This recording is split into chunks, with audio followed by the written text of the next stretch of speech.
This episode is sponsored by JDAQA Software Testing, your scalable solution for manual, automated, security, and performance testing. Check us out at jdaqa.com. And with that, let's get on with the show.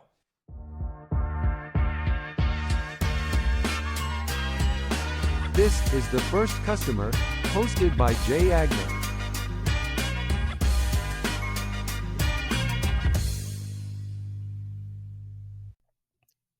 Hi, everyone. Welcome to the First Customer Podcast. Today, I am very, very lucky to be joined by Etienne de Bruin. He is the CEO and founder of 7 CTOs and the founder of CTO Levels. Did I get all that right? That was a mouthful.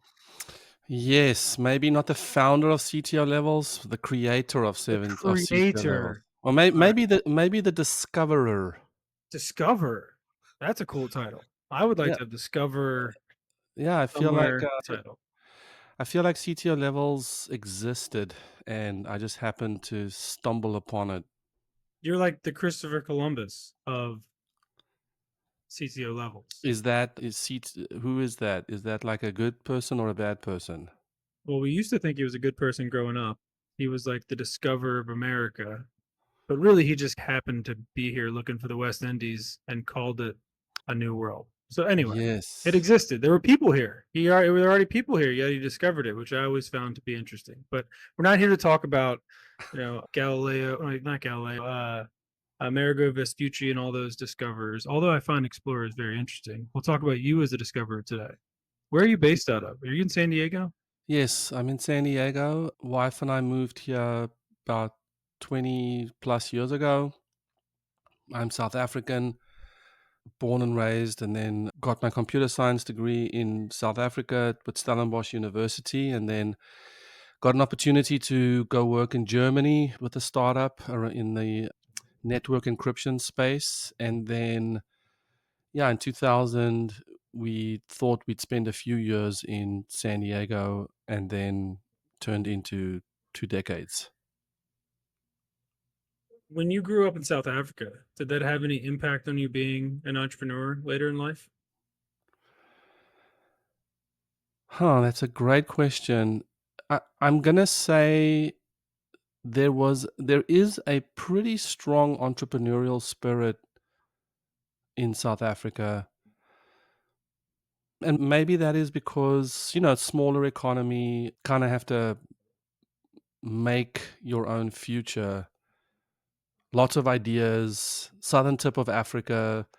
Yeah, I think there's several factors probably, multicultural isolation. For many years we were isolated from the rest of the world because of our atrocious policies. I think that did, like coal turns into diamonds. I think that pressure does create a different worldview. It's interesting you say that because I grew up in rural America and I've met a lot of other entrepreneurs who grew up in rural, isolated areas, especially ones that were kind of around the right age when the internet really Hmm. took off. And so you had these people who were isolated who immediately had access to everything in the world and kind of gave them this ability to create things while being isolated while also connected with the rest of the world. So it's interesting that whole country maybe kind of follows that same philosophy. So I know you may have the longest work experience of any person I've ever seen on LinkedIn. I think there's about 400,000 different entries in there. We don't have to go through all of them, So but I must be kind of the oldest. I must be the oldest guest you've had on not this the on this oldest, show. surprisingly not the oldest, but definitely the most worked, I guess you would say. You've been worked, very heavily and have engaged in a lot of different things. We don't have to go into all of them, but kind of talk me through, kind of being the startup guy. You bounce around Germany, you come to America, you do these different things. How did we get from there to where you are today? Yeah, I think for you mentioned sort of the being born at the right time in a way. I think the wave of personal computing, I often think about Silicon Valley as not really a technological um, origin or haven or a innovation center. I think sometimes I think of Silicon Valley most more as a, hey, let's just pile a bunch of new or old ideas onto some new technologies, you know. So, hey, what does the technology give us to that we can just put this old business or this old idea on top of? And so it's not, I don't think so much of Silicon Valley, and I'm giving you a longer answer. I don't think of Silicon Valley always as a technology epicenter, but more of a Vegas roll of the dice, and let's see if my dumb idea on top of new technology creates something that people will buy. Hmm. And I think that for me personally, that story is similar. When I was 12, 13, the dawn, I was 12, 13 in the 80s, and personal computing made it to South Africa. I don't know how, but I had friends, I reflect on this. I had friends in different blocks of the neighborhood, and I realize now that I had friends based on what computer they had, you know. So I was the VIC 20 guy, the Commodore guy, the Amiga guy, the Texas Instruments guy, the ZX Spectrum guy. And I think that I was just a kid with this new technology being birthed, which gave us the ability to create anything our minds could think of. And, think about the power that gives a 10-year-old, 11-year-old, 12-year-old, growing up in more of an authoritarian household, where there were strict rules and, lots of no, you can't. And then suddenly you go into this little computer and anything is possible. It's just like create whatever you want. And I think that's a reason why Minecraft is so popular, because regardless of the graphics and whatever limitations exist, it's just you can do anything you want in this world. And I think that with PCs, and then very quickly after that, the advent of the internet, which was particularly meaningful for South Africans because we were boycotted, and a lot sort of magazines weren't making it to South Africa. And when I say that, as a kid, computing magazines, we just saw we read about magazines in the only magazines we could get. So information was limited, connection was limited. Back then, writing letters to your idols or your families was limited. And so you got this PC revolution that's followed by this connectivity revolution. And I was right at and then in South Africa, I was a 18-year-old when Nelson Mandela was released. Hmm. Opportunity mindset. And so, yeah, that's where I'm from. And so I didn't ever really see myself as either an employee or a corporate guy versus a startup guy. I just saw sort of this evolution. I always saw myself as my own boss, even though I had bosses. And even though I just saw myself as, well, my skill is highly desirable. I always had the feeling that my bosses wanted me more than I wanted them. I felt like opportunities were limitless. And so I never really saw myself as an employee of somebody. I saw myself more as a crafting my own path. And it just so happens that in 2003, 2004, that path was just my own thing.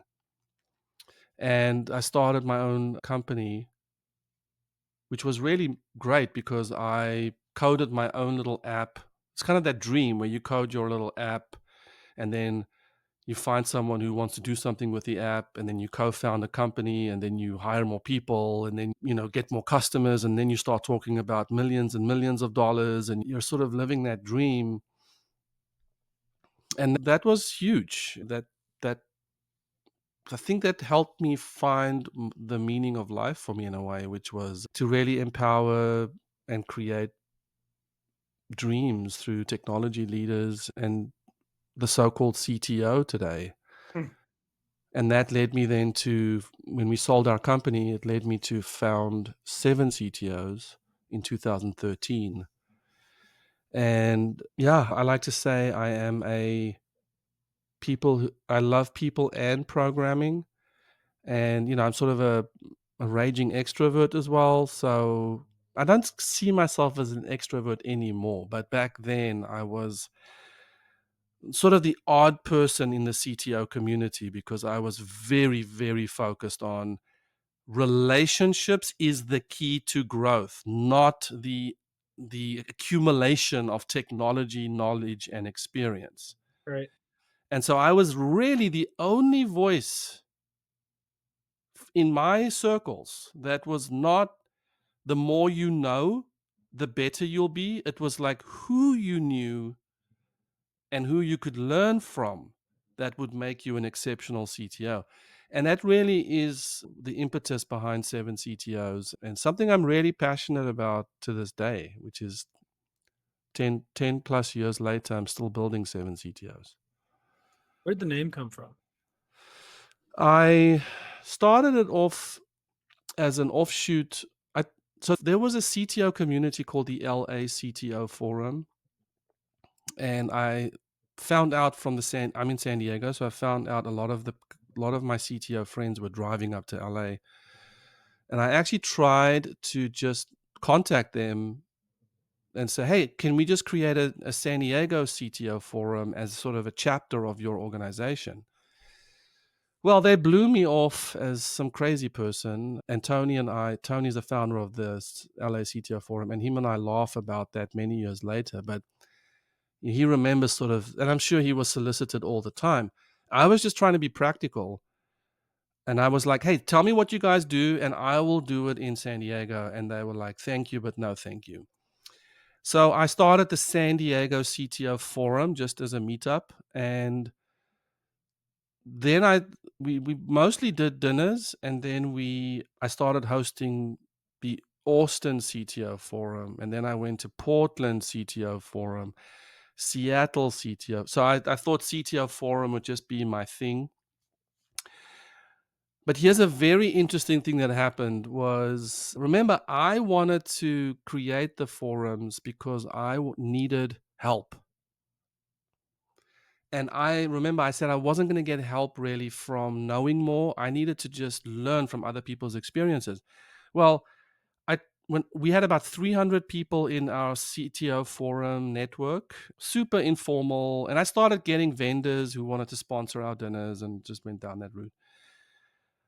So then I decided, okay, I'm going to take this little supposedly solid community that I have, and I'm going to host a whiteboard session where we sit around a whiteboard and let's take a problem and let's really dig into the problem and let's learn from each other.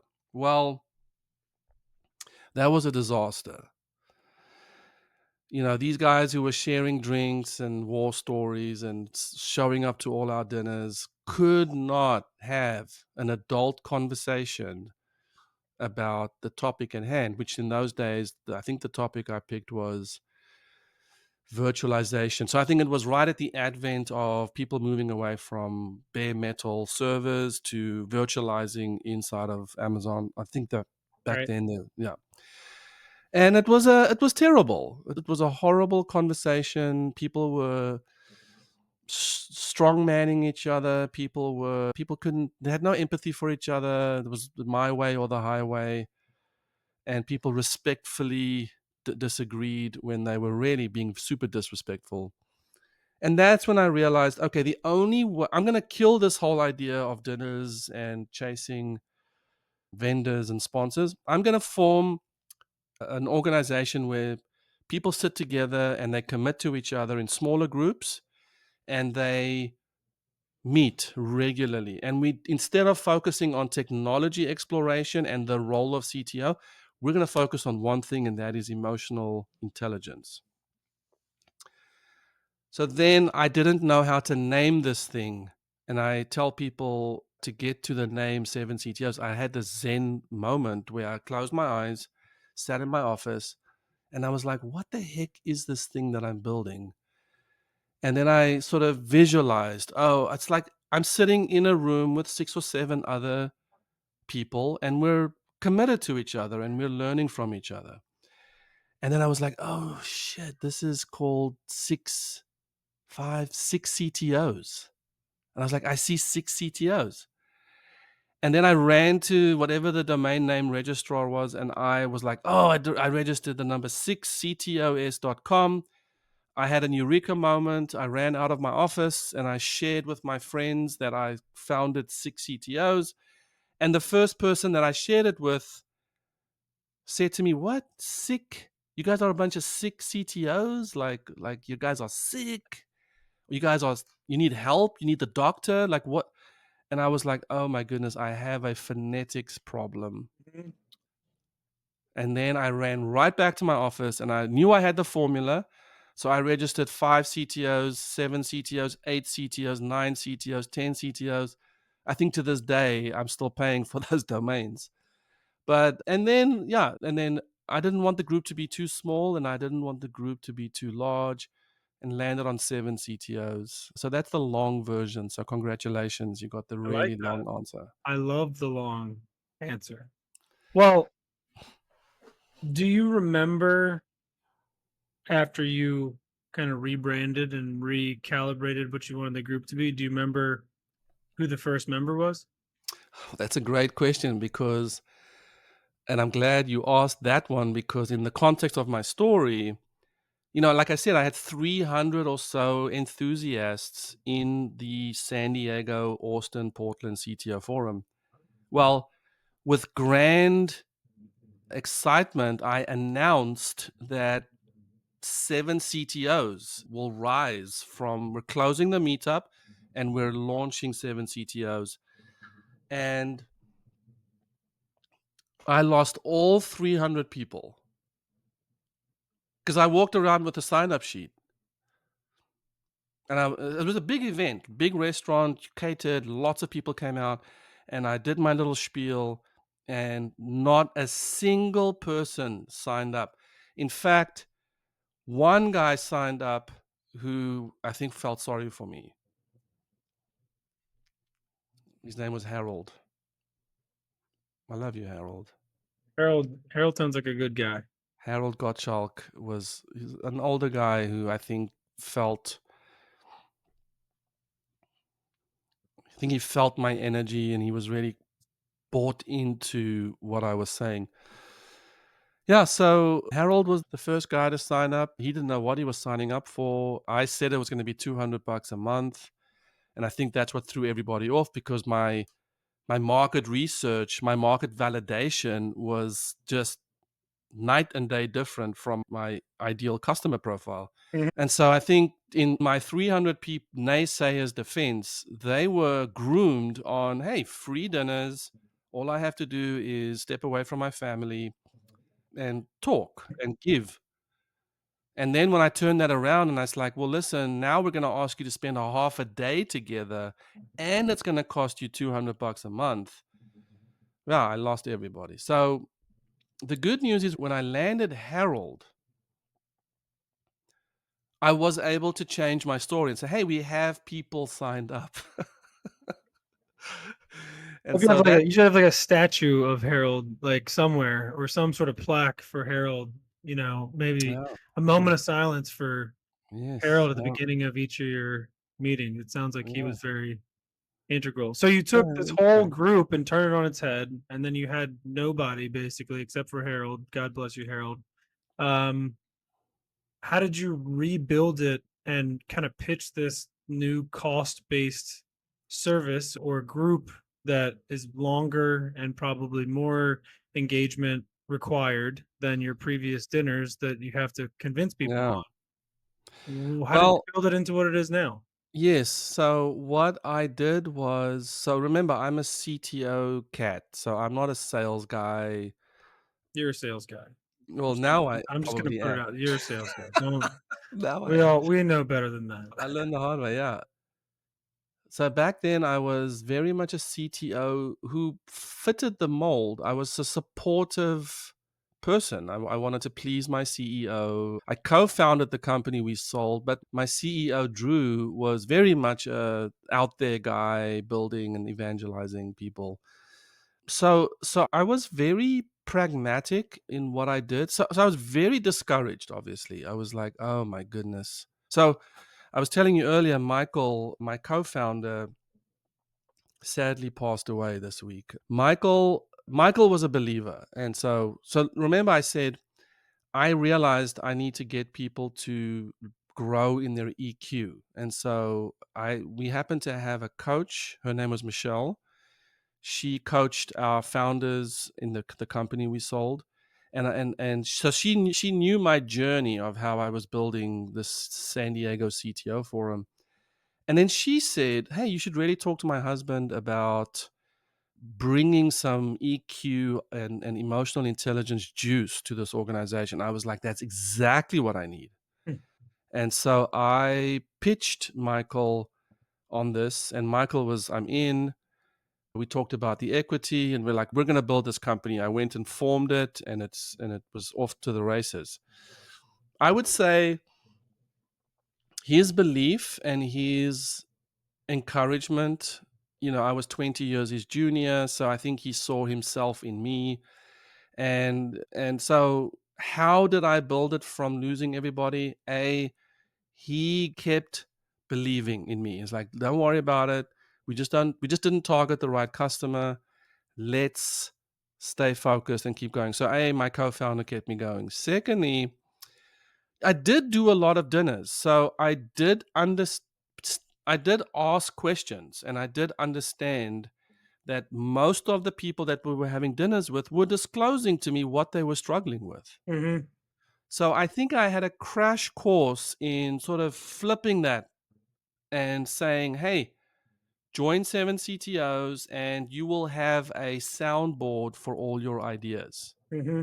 Hey, join 7 CTOs and pitch people that care about you before you go and pitch the CEO on the changes you want to make. Hey, you are a CTO, you have a vision of your own career. Don't be bogged down by this opportunity you have, but set yourself up for the grand arc of where you want to be. And so I was able to enroll, and I actually enrolled 6 people on that. And then the seventh person, Bill View, was my seventh guy.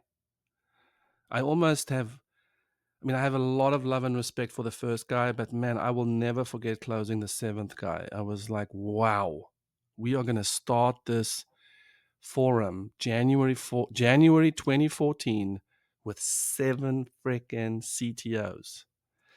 And so I knew what they needed and I pitched them. So here's the third thing I did. I time boxed it. I said, just commit for 1 year, and $200 a month is not sustainable. So I can see the price going up, but I will lock you in for the rest of your membership as long as you stay at $200 a month. Hmm. And guess what? 12 years later, Bill View is still in 7 CTOs, holding on to that $200 a month. He's loving that locked in rate Yes, at this point. yes. And now it's $1,000 a month. And so Bill is getting a sweet deal. Although all he had to do was pay for it in, a decade of attendance. And then let me just say this. And then how I was able to sell on top of that was, whenever I spoke with prospects, I would just say to them, we have members, we have forums. So I would make liberal use of the plural tense. Social proof, baby. Social proof is Yes. king. Yeah. And then we signed up our second forum and then our third forum. Michael was the resident coach for each of those 3. Michael added such gravitas to this whole thing. I was the snot-nosed, know-it-all CTO. I'm an empathic dude, but even I have a chip on my shoulder. And Michael was just the dad of the CTOs. He was so patient with us, so intentional, could really just see right through the fighting siblings. and just brought such a calm presence to those forums. And really, that is in the fabric of our branding. I mean, really, people to this day, even though Michael is no longer with us and also wasn't with 7 TTOs for quite a few years, that the multiplication of the cells of a startup was really incubated with that very first cell, which was Michael and I, and it just is perpetuating. Hmm. So it's a beautiful thing. And so now we have, hundreds of members and several forums around the world, and it's a beautiful motion. How has the customer or your prospect changed that you go after today versus the one you went after 10 years ago? The the customer today, the person who signs up for 7 CTOs, no questions asked, is the one who understands that coaching is going to advance their career.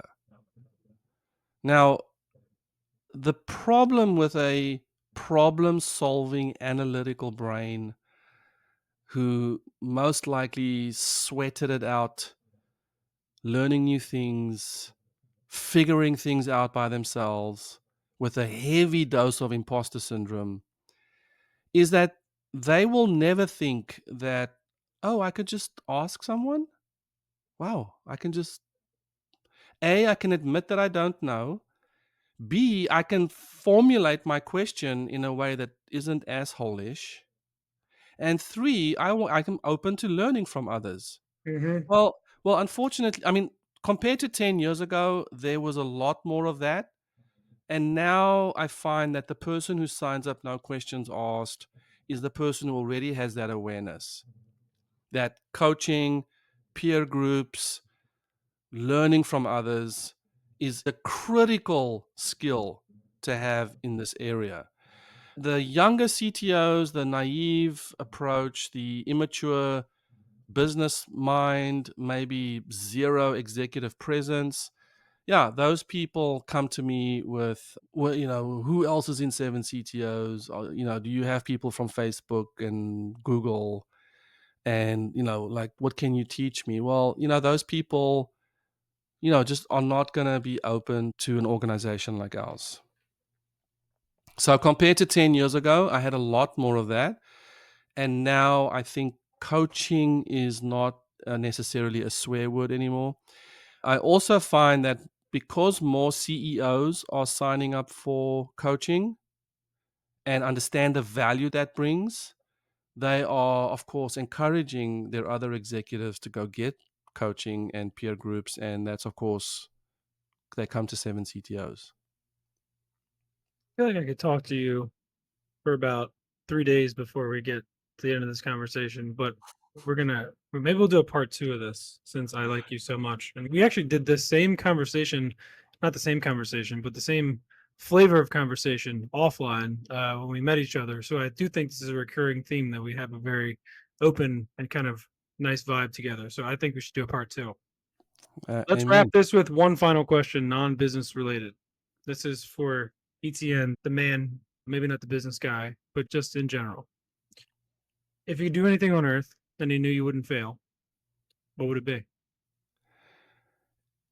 If I could do anything on earth and I knew it wouldn't fail, Or you knew you couldn't fail, it or you? oh, wow. I would just transform the education system on a global scale. I am so aware of the opportunities I got in a very, very unfair system as a white South African, just firsthand observation of the inequality that is created when education systems are discriminatory. And my if I could have the guts to just say new school, new pedagogy, new dogma, I don't care what it is, and subject kids to that and bring a global curiosity that never gets extinguished and that no community system or sickness or institutional oppression could, hurt that, man, I would do that. I love that answer. I've actually heard that a couple times, so you're not alone. Maybe not from the perspective of being maybe from that perspective, but maybe not as extreme since you lived through kind of the South African version of privileged education. But that's a great answer. I love that answer. All right. If people want to find more about you or reach out to you for anything they heard today, how do they do that? I'm curious what your answer is to that. People ask me this, and I mean, I'll be honest. Mine is not super altruistic, just because this is like something that I want to do, but I'm terrified, and I'm a student pilot, which is weird that I have this as my answer. But I would go skydiving. Huh. I would love to experience it. I just don't want to die. I mean, I have 6 kids, man. I can't. If I fall, if I jump out of a plane without an air, with just a parachute and it fails, that's like a tough, I mean, how are you going to explain that? Like, I was at work on a Monday. Tuesday, I jumped out of a plane. I'm dead now. That's kind of hard to explain to the kids. So that would be my answer. My answer is skydiving or go to space. Something that inherently I'm terrified to do because I would be afraid to die for my family. Yeah, it's a That's my it's answer. yeah, I love that. Yeah, Have you I been think skydiving? I did go skydiving Okay. once, and I will never do it again.